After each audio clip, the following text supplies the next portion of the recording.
কিন্তু এটা নতুন কিছু নয়, প্রেজেন্ট অ্যাক্টই রয়েছে।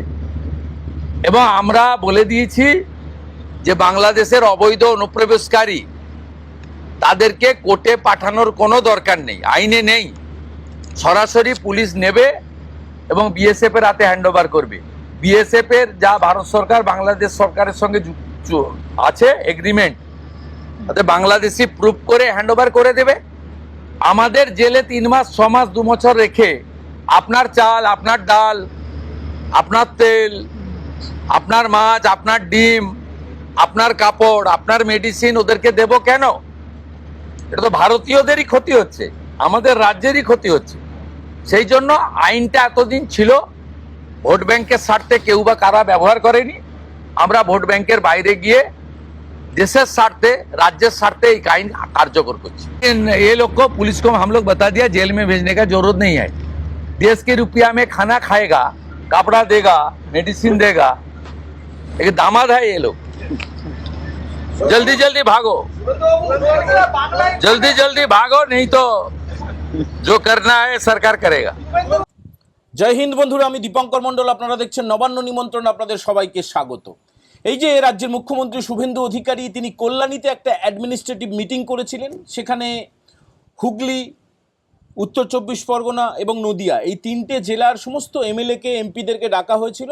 নবান্নের যারা শীর্ষকর্তা, যারা রাজ্য সরকারের যারা শীর্ষকর্তা তারা ছিলেন, chief secretary, home secretary, DG আর মন্ত্রীরা ছিলেন। মন্ত্রিসভাটা কয়েকদিনের মধ্যে তৈরি হচ্ছে। সেখানে এই অ্যাডমিনিস্ট্রেটিভ যেটা রিভিউ মিটিং, আপনারা সেই ছবি ইতিমধ্যে হয়তো টুকটাক দেখেছেন যে সেখানে ওই বাহুল্য ছিল না। মানে এর আগের যে সরকার 15 বছর জিহাদিদের সরকার চলেছিল, সেখানে যে কোটি কোটি টাকা খরচ করা হতো, সেখানে মণ্ডপ তৈরি করা, সেখানে যে বিরাট অঢেল সমস্ত খাওয়া দাওয়া, বিরাট নিরাপত্তার কড়াকড়ি, এইসব কিছু ছিল না। সেখানে বাসে করে বিধাননগর পুলিশের যারা অফিসাররা তারা বাসে করে গেছেন এবং সবাই মিলে মানে খরচা যতটা সম্ভব বাঁচানো যায়। পাবলিকের টাকা ভাই, পাবলিকের টাকা নিয়ে আগের সরকার যেভাবে নয়ছয় করেছে সেটা হয়নি।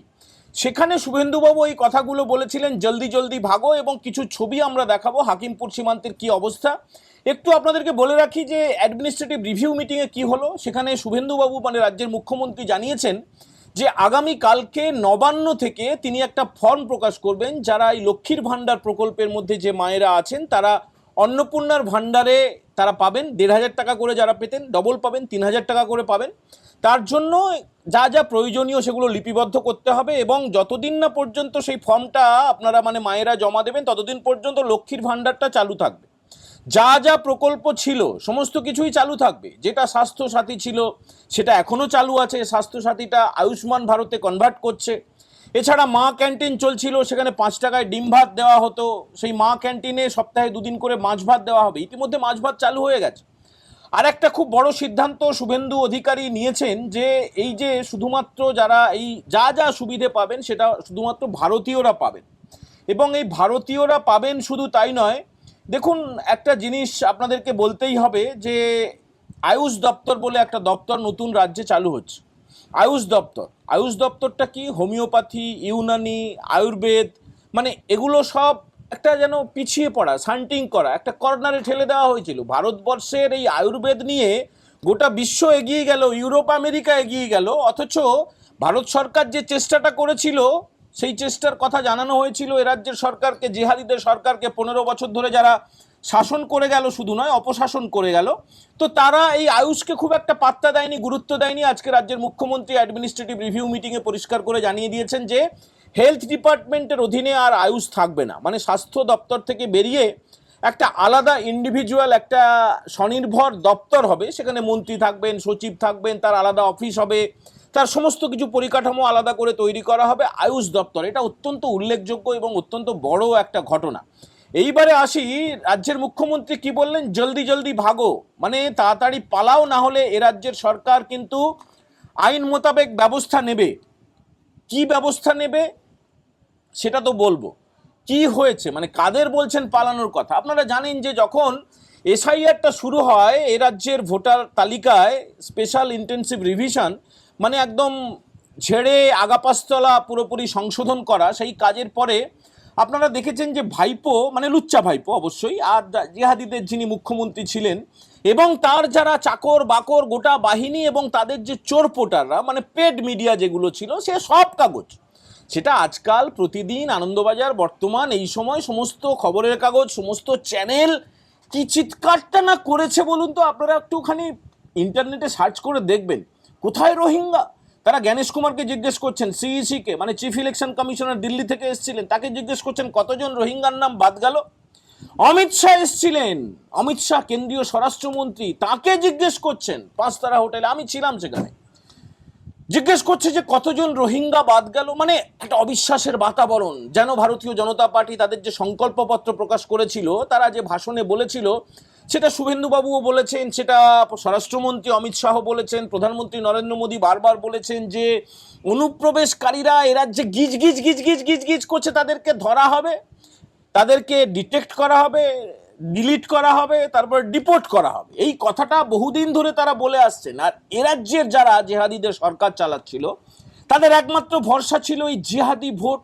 দেখুন, জিহাদি ভোট বলতে মুসলিম ভোট না, মানে আমি বলতে চাইছি যে অনুপ্রবেশ করেছে যারা বাংলাদেশ থেকে, মিয়ানমার থেকে, রোহিঙ্গা, মানে একদম ভারতীয় নয়, তারা ভারতীয় পাসপোর্ট নেই, ভারতীয় কোনো ভিসা নেই, রেশন কার্ড নেই, আধার কার্ড নেই, কিচ্ছু নেই, শুধুমাত্র তোলামূল তাদেরকে এনেছে, তাদেরকে রেখেছে, তাদেরকে আশ্বাস দিয়েছে যে এখানে থাকো, তোমাদেরকে লক্ষ্মীর ভাণ্ডার পাইয়ে দেবো, রেশন কার্ড করে দেবো, তোমাদের বাচ্চাদেরকে এখানে স্কুলে পড়াবো, এখানকার তোমাদের এই সব ফ্রি যে সার্ভিসগুলো রয়েছে সব তোমরা পাবে, ভারতে থাকবে, ভারতে খাবে, ভারতের হয়ে জিহাদ ঘোষণা করবে। এরাই হচ্ছে জিহাদি, এদের কথাই বলছি।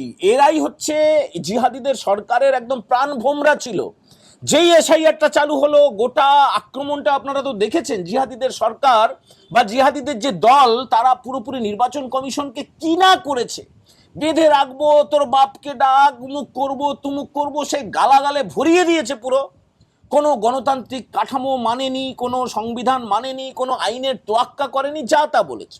সেই বিষয় নিয়ে আজকে আমাদের টপিক নয়, আমাদের টপিক হচ্ছে এই যে ভাগো বলছেন মুখ্যমন্ত্রী, জলদি ভাগো, কাদের বলছেন? যারা অনুপ্রবেশ করে চলে এসেছিলেন, যারা ইতিমধ্যে চলে গেছে। অনেকে কিন্তু এই এসআইআরটা চালু হওয়ার পরে তারা কিছুটা হয়তো বুদ্ধিমান বা কোনো বুদ্ধিমান লোক তাদেরকে পরামর্শটা দিয়েছিলেন যে ভাই পালা পালা এখনই, না হলে বড় বিপদ আছে। একটা অংশ চলে গেছে, আরেকটা অংশ যেই 4 তারিখে ফল প্রকাশ হলো, জিহাদিদের সরকারের পতন হয়ে গেল, ভারতীয় জনতা পার্টি ক্ষমতায় চলে এলো, তারপর থেকে তো তোলামূল চোরামূল তাদের ওপর থেকে হাতটা তুলে নিল। আরে বাবা, কাউন্সিলরদেরকে, নেতাদেরকে, এমএলএদেরকে, কন্ট্রাক্টরদেরকে, প্রমোটারদেরকে, বড় বড় কালপিটকে ভাইপো নিজেই বাঁচতে পারছে না, লুচ্চা ভাইপো, তো সে আর কাকে বাঁচাবে? কেউ আর কারো ফোন তুলছে না। ফলে এখন যে একদম লোকালি যেগুলো চোরামূল রয়েছে, যারা বাংলাদেশের স্লোগান এখনো পর্যন্ত দিচ্ছে সোশ্যাল মিডিয়ায়, তারা সম্ভবত বলেছে ভাই পালিয়ে যা। এবার তারা পালানো শুরু করেছে।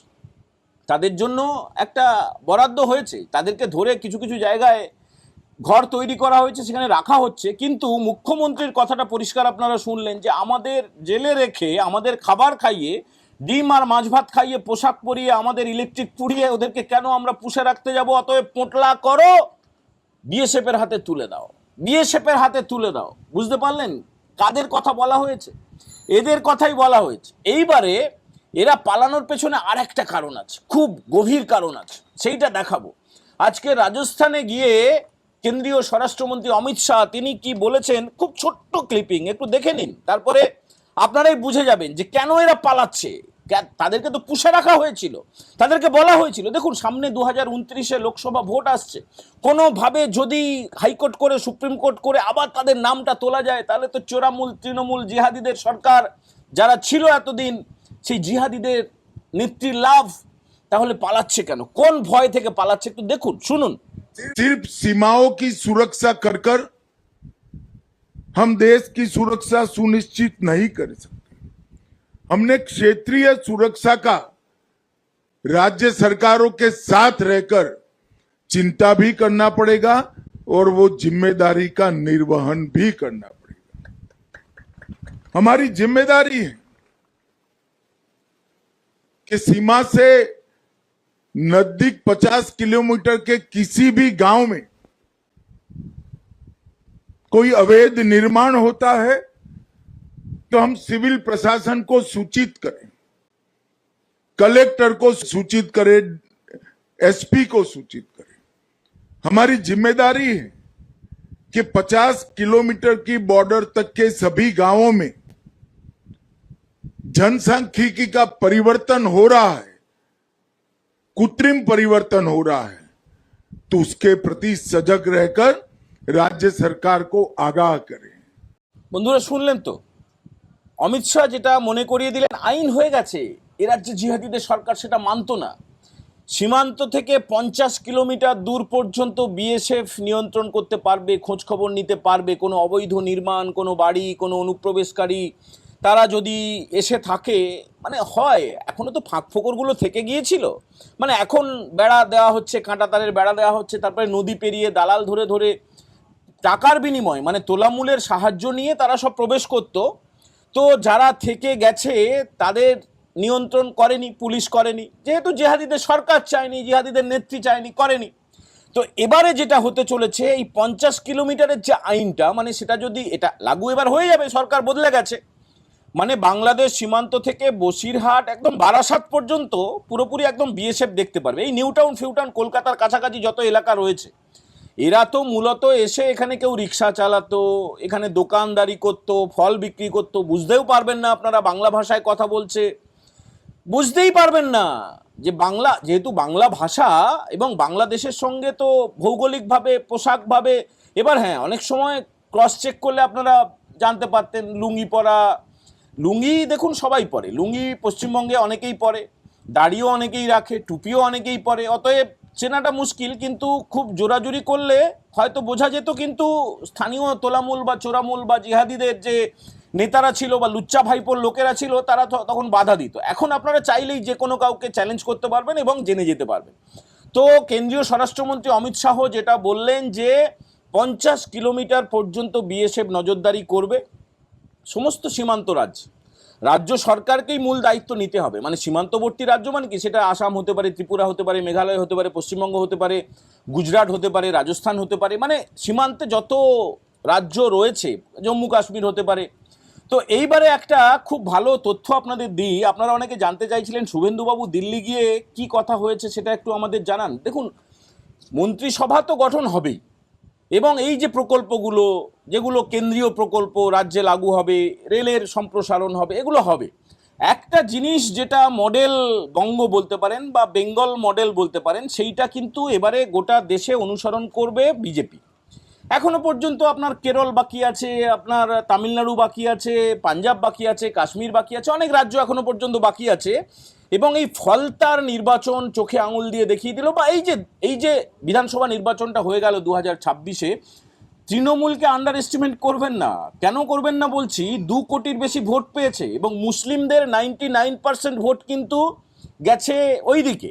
এবার কিছুটা ভোট ভাগ হয়েছে, আইএসএফ, হুমায়ুন কবির বা সিপিআইএম এরা কিছু কিছু পেয়েছে, কিন্তু এখনো পর্যন্ত তোলামূলের দিকে, চোরামূলের দিকে ঝোঁকটা রয়েছে। এইবারে নির্ণায়ক ফ্যাক্টর আর মুসলিমরা নন। আগে যে ধারণাটা ছিল আমি 30 নাম্বার পেয়ে, 40 নাম্বার পেয়ে, 50 নাম্বার পেয়ে পরীক্ষা দিচ্ছি, ও সাদা খাতায় পরীক্ষা দিচ্ছে, অতএব আমিই জিতবো, যেটা জিহাদিদের নেত্রী ভাবতেন, লুচ্চা ভাইপো যেটা ভাবতেন, এই জন্যই তো এত বড় বড় রংবাজি, এত বড় বড় কথা, এত বড় বড় হুমকি। কিন্তু এইবারে পুরো ছবিটা বদলে গেছে। কোন ছবিটা বদলে গেছে? পুরো ধরুন যেখানে 70% হিন্দু রয়েছে, পুরোপুরি একজোট হয়ে গেছে। ফলতা দেখিয়ে দিয়েছে।